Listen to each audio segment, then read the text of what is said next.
Most military families see a PCS as a headache.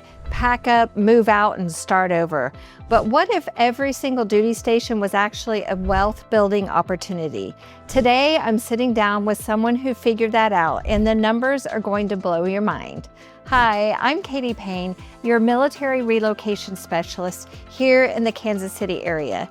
If you're new here, I help military families navigate buying and selling homes, especially around Fort Leavenworth area. Today's video is a little different. Instead of just me talking to you, I brought in a guest, a real military member who has been intentionally buying property to build long-term wealth for his family. This is the video I wish I had when we were early in my husband's career and navigating our own PCS moves.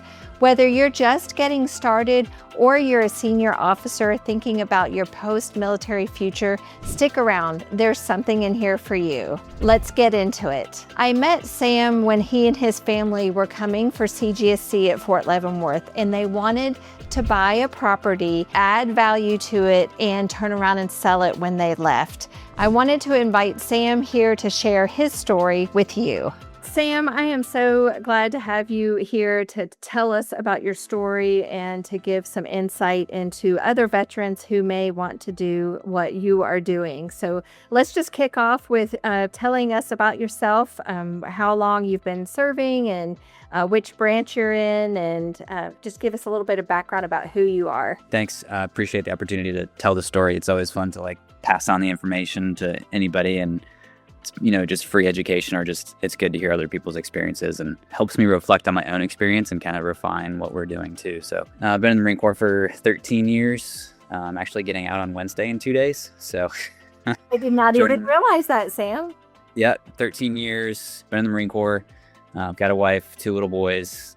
They're homeschooled, and we started real estate as kind of a side thing, and we didn't know where it would go. And it's kind of taken over a little bit. It's not what we're going to do when I get out in a couple of days, but it is definitely something that we're looking to accelerate our, retirement, not necessarily the age, but the mindset, right? And that's what we've been doing for a while. So we're moving back to Texas. We're already moved there, but we haven't figured out exactly where we're going to live yet.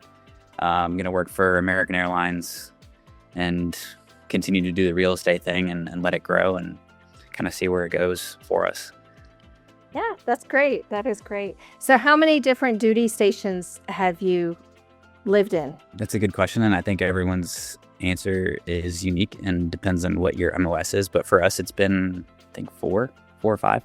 Okay. But we've only been at 2 duty stations in the last 10 years. So I guess if you were to compare it to people in the Army calls it their formation, right? But I've been in the same duty station for all of my fleet or formation time for 9 out of those 10 years, one of them being in Fort Leavenworth for education. So that part of it is unique to our situation, really. When did you first decide to buy property instead of just renting at those duty stations? It was a timing piece of it and a mentor. Through flight school, it just didn't make sense to buy because you're gonna move a lot, so it doesn't make sense. You're moving every 6 to 9 months, so there's really no point in doing it. So first duty station was North Carolina. We've been there about, I say 3 years. On my second deployment, started to dabble into it, and the realtor that we bought our first house with is the one that we reached out to, and he kind of sent us along this track. He's really kind of been the mentor the last 4 or 5 years through this whole process. It's been fun for sure. So what did your first home purchase look like? Were you nervous? And then how many homes have you bought over the years? Yeah, so the first one, I don't really remember because it was about 10 years ago. I mean, I don't remember if we were nervous or not, but Kelsey and I were both working, so it made sense. And we bought a new house. I think we were excited about it for sure because we'd never bought a home before, so that was our first big purchase together. So we're definitely excited, and that was a little over 10 years ago. We still own that house. Since then, we've bought 4, 5, 6. I don't remember. 5 or 6 houses since then. One of them being the house that we bought with you and sold with you in Kansas. So that one's not in the portfolio anymore. So that's why I can't remember if it's 5 or 6. Right. Yeah. Well, so walk me through how this actually works and what it's looked like for you. in just buying and then deciding whether you're going to hold or sell, or are you looking at fixer-uppers that you can flip, or tell me what the process looks like for you and Kelsey. The process is the same, but the result is different each time. We kind of go in with it. I think you have to start out with like long-term, where do you see yourself in 15, 20 years, and then kind of work your way backwards for it. And the way I kind of equate that, especially for, veterans or people in active duty, is that's your strategy. And then you kind of work towards an operation, and then your tactics, which is doing all the analyzing deals and underwriting and things like that. So from our mentor, his kind of metric for purchasing a rental property, if it's a long term, you need to get your down payment back within 4 to 5 years, and then it needs to cash flow $300 to $400 per month, and that's, I think, unique to this market. But so as you look to purchase rentals in other areas, you need to figure out what works for that area and what makes sense, right? If you buy $1 million home as a rental property, maybe you need to cash flow to more than $400 a month, because you're not going to make your down payment back in 4 to 5 years. That's been our process. Is we look at where do we want to be in 20 years, and what we looked at was, okay, a couple years ago the plan was to retire out of the military, so we looked at 05 retirement. What does that pay? Okay, where are we at now with cash flow per year? Let's get to that point. So now basically there's no drop in like income if you retire at 20 years as an 05. So that's how we worked our way backwards, and we're like, okay, you need to increase your cash flow by, I think it was like $5,000 a year, which is about $400 a month for a property. So that's kind of how we started out. And then from there, we just start analyzing properties, and that's been the process for us, if that makes sense. That it's changed a little bit since then, but that's been the bottom line, is does this cash flow in a slow market? Have you used your VA loan for each of your closings? No, so we've only used it for the primary house, which we still own, and then for the house that we bought with you in Kansas when I guess you could call it like a live-in flip, but it wasn't really a flip. It was just like a basement remodel, like a value add type project. Right. But that's those are the only 2 properties we used the VA loan for. Everything else has been conventional financing for investment properties, and then 2 of them have been private promissory notes. One of them was seller financed, and the other one was just a balloon note with a private investor that purchased the house cash. So you purchased those not as your primary residence? Correct. So, okay. So yeah. So it was straight up investment from the beginning. Yeah. Yeah. A lot of veterans don't realize that they can use their veteran loan for multiple times, and while they still have a loan out on one property, they can, as long as they have eligibility left, they can still, purchase another one. So, but it has to be your primary, residence. So that doesn't always fit in if you're using investment properties. So you kind of already touched on how you evaluate whether you're going to buy or rent in the market, but do you have any thoughts or tips for somebody who's moving to a new duty station, trying to decide, should we rent or should we buy? What should we do for our long-term portfolio? And do you have any tips for them as they're making that decision? Like I said in the beginning, we've only been at really 2 duty stations in the last 10 years. So we haven't really had to evaluate that as much as probably the average person in the military who's moving every 3 to 4 years. I think it really depends on what your financial goals are and how much eligibility you have left remaining with your VA loan, right? Like you can do it twice and then probably out of eligibility with the VA loan. So then you got to look at alternative means of financing, and does this make sense for what we're doing? And then I think another thing to consider is the market. I know in flight school, a lot of guys bought homes because there's a huge turnover rate with flight school students there. So it was easy to put, 3 to 4 first lieutenants in a house, and it's always rented out. Like it's going to be taken care of. I think it's a similar situation in Leavenworth area because it's a school there and there's a huge turnover rate. So you just have to look at kind of what the market looks like and understand what's the reason people are moving there. With the military town, it's pretty easy to know because it's not insider trading, but you certainly know what's going on in the area and what the move cycle looks like for most of the people that are in and out of the area. And I think it's service dependent too. Like Fort Leavenworth is much nicer base housing than Camp Lejeune, and there's a lot more of it. So a lot of people move off base or post, terminology.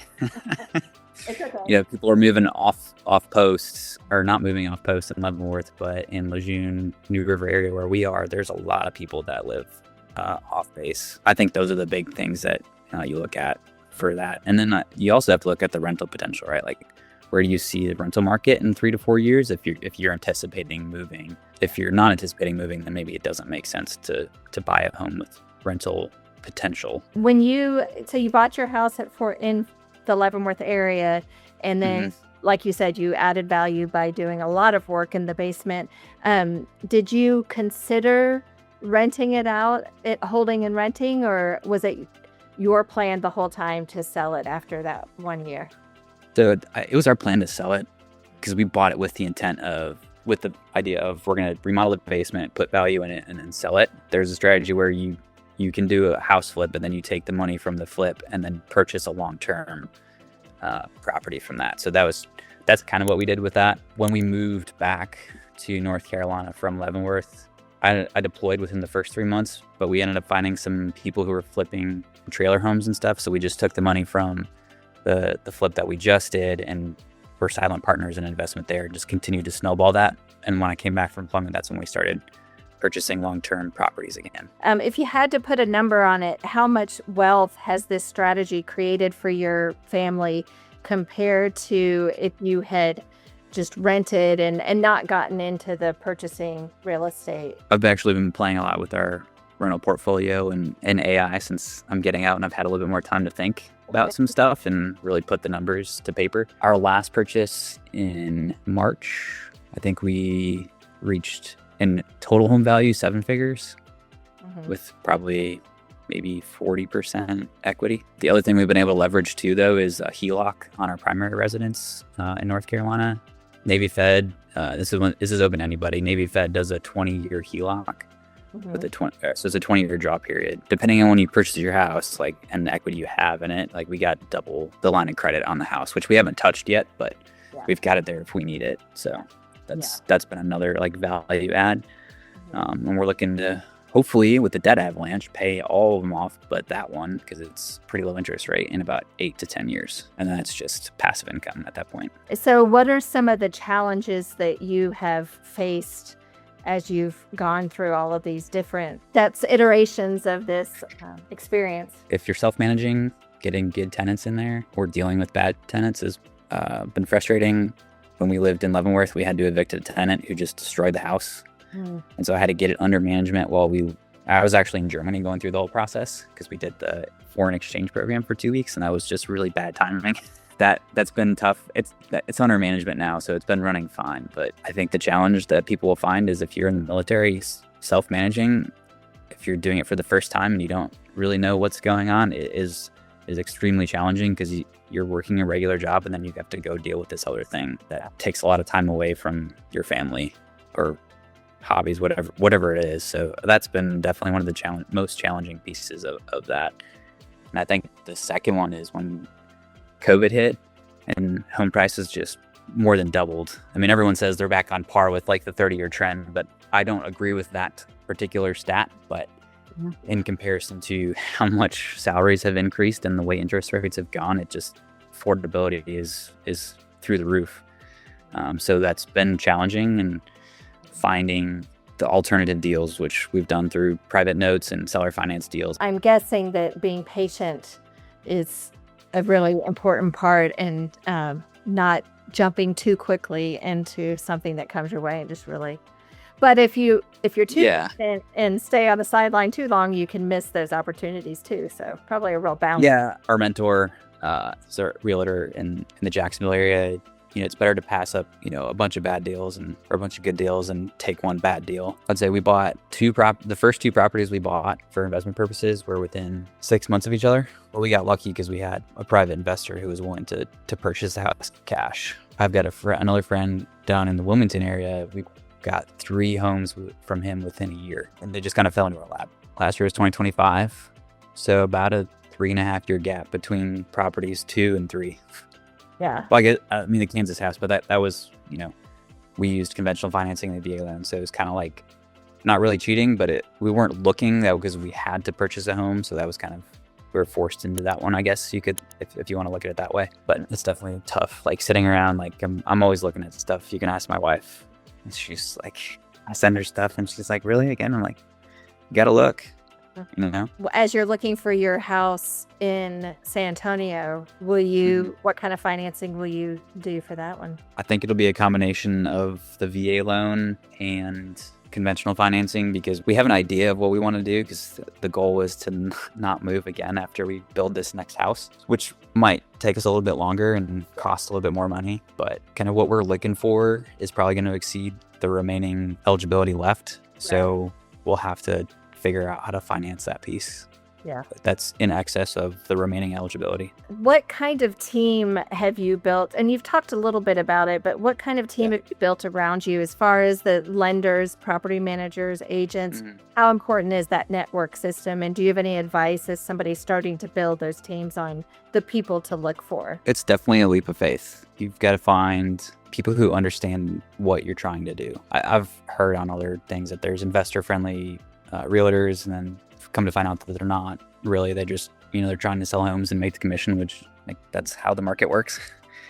But I think when you find people that are practicing themselves what they're telling you to do, that's extremely powerful, because they're also in the market and they're throwing stuff your way. And then not only is it because they understand what you're doing or trying to do, but they're willing to talk to you and you can learn from them. So we've found quite a few different types of professionals, right? And you're also paying for professional services, so you want to make sure that they understand what you're trying to do. When we first moved to Kansas, I think we told you were our second realtor, because the first one we didn't know anybody there, so we just found someone online, and they missed a application deadline, and then they were like, yeah, I'm going on vacation for a week, here's someone else who's not really agent. But it's like, okay, well, that doesn't really help us. I think it's also important for the person that you're purchasing the home with to kind of understand your situation. You guys were a military family for like 25 years, pretty long time. So you understand the dynamic, and you understand all the context that goes along with it. I mean, you can explain it to someone who's your agent or whatever, but they don't understand the background that you're coming from. So you can think ahead and understand, like, what are these people looking for? And the other piece too is my mentor, knows the market really well, knows homes. He does a lot of the work repairs on homes himself. So like he's really good at that, and being able to go into a home and like identify issues without even a home inspector. And that's always someone good to have in your corner. I think, insurance agents, brokers, lenders, I think it's hard to find a lender who's investor friendly, but there are other alternative means of investment, like private equity lenders or hard money loans. And if you go to enough real estate like investor meetings, like that's a great way to find people that are around real estate investors, and just a whole cross section of professionals that really understand the real estate investment business, and that they're not there just to make money, they're there to also teach. And that's, I think, important as well. It's like someone who's willing to take the time to teach you and help you along the way, especially if they're understand that you're trying to become a real estate investor. Do you have any resources like podcasts that you like to listen to? And the biggest one is Bigger Pockets. Yeah. That's a great way to start. And then I think you kind of get, as I've grown, like some of the concepts are good to listen to, but I've listened to that podcast fewer. There's another one, it's called Passive Income Pilots. It's by two airline pilots that they're in the commercial real estate now, and they do a lot of stuff, but they also bring a lot of people who are professionals in other areas too, retirement account type investments. So think of like self-directed IRAs outside of normal stocks, and mutual funds for investment accounts that have like really just opened up the whole aperture for a lot of different types of investments or different ways to finance and do real estate deals out there. So that was Passive Income Pilots. Was it Main Street Business? And that gets off the track a little bit of real estate, but it definitely like the mindset of I'm trying to do other things to really make my money work for me. And then wherever you live, there's probably some real estate investors association meeting. There's one that we go to here. They meet every month. We've been going to that for about 3 years now, but it's good networking there, and you start meeting people that way and build relationships through that. That's been one of the best resources that we've had, because you find insurance agents and you just have the conversations. Or one of the meetings was they had a commercial lender, they have a private equity lender, and then just a normal like conventional home lender.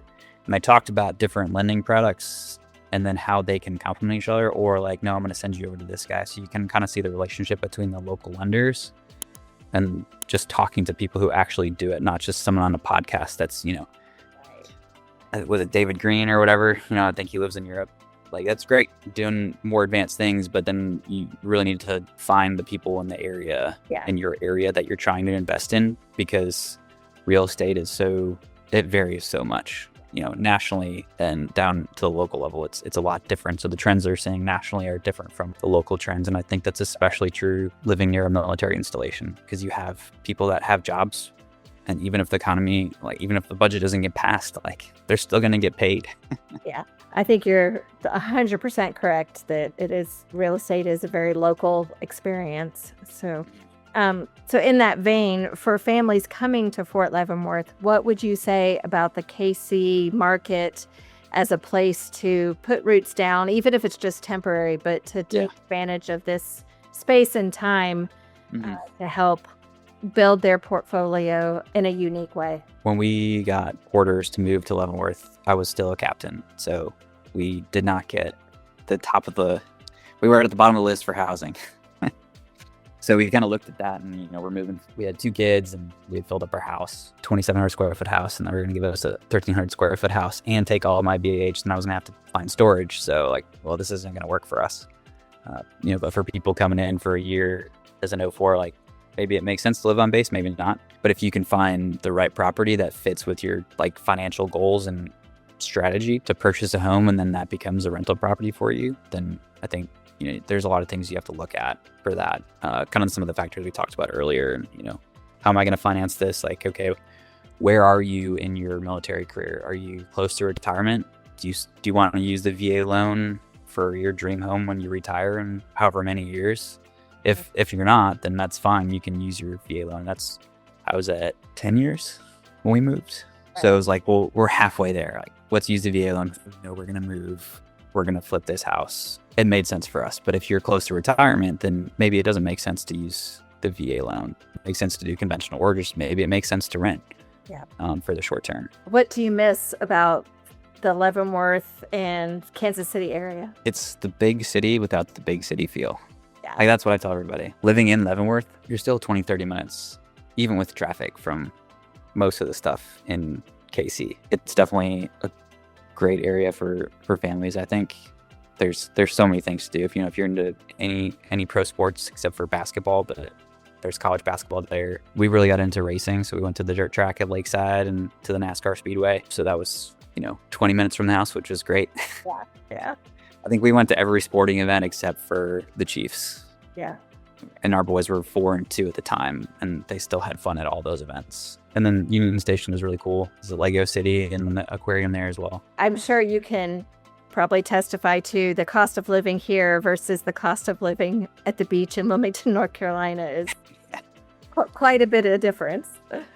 Yeah, it's definitely a lot slower, and at least the Marine Corps always seems to put their bases near just not much, with the exception of Pendleton and Miramar. But I think 29 Palms, Camp Lejeune, there's not much, but the Army's probably a little bit better than the Marine Corps. So Leavenworth's definitely in a unique spot, being that close to Kansas City, and I think the airport there too. I don't know anybody that has a hub there, but certainly you can get to places pretty quick. Right. You don't have to have too many connections when you travel. Unlike where we live now, you've got to take a connection, and it's not reliable. Yes. Having family in your area, I do know, and I've traveled there myself. So we really do like that about Kansas City, that the airport's easy to get in. You can almost get anywhere in 2 hours with a lot of direct flights, which is really nice. Do you have anything to add about real estate and just your experience with buying properties and patience? Well, like I said earlier, it was 3.5 years in between, our purchases. Getting people on your team to understand what it is you're trying to do. Otherwise, they're just going to provide their service, and that's it. No mentorship, nothing. And if you don't have that, you can find yourself in a bad situation. That's been the hardest part, I think, is building the team in this area or in the next place. And I think we're going to continue to invest here because we know the area. We have a team here, and it just makes sense to continue building here. And that's, it's taken 5 years to figure out this area and have the team. Right. And so now I don't want to have to start that over, and we have opportunity to continue doing it here.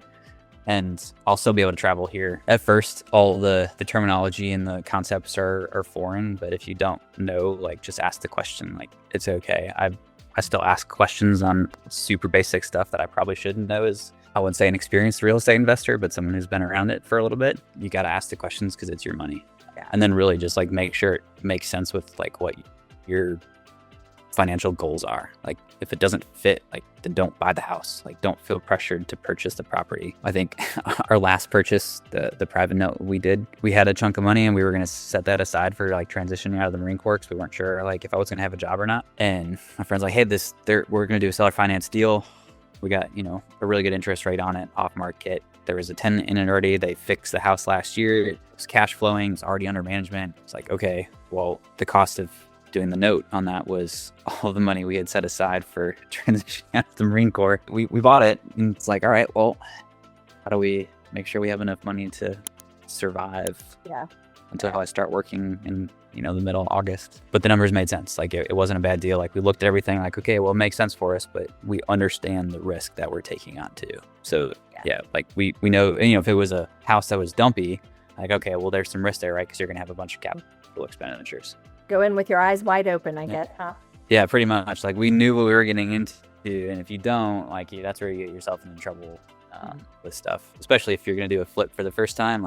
Well, I am really happy to see how well you have managed it, and just to hear about how you've grown through the whole process. And thank you for your service these years in the Marine Corps, and wish you all the best as you move on to this next adventure and continue to serve in the reserves. And we just appreciate you and your family for your service. Thanks for having me. Yeah, it's a pleasure. Yeah, it's always fun to teach people about it at work and everything. People always have questions about it, and it's fun to see other people do it too. Yes, yeah. Well, good. Well, I appreciate your time today, and tell Kelsey and the boys I said hi, and I look forward to watching what you guys are doing and how your portfolio grows, and continue to learn from you. We're excited. We're still learning a lot, and hopefully I think our next step is to do stuff inside of our retirement accounts with real estate. Thank you, Sam. If you want to talk through what buying looks like at your next duty station, especially if you're headed to the Fort Leavenworth area or anywhere in the Kansas City area, I would love to be a resource. Links are in the description below. And if this video helped you, please share it with a military family who needs to hear it. That's how we take care of each other. Thanks for watching, and I'll see you soon.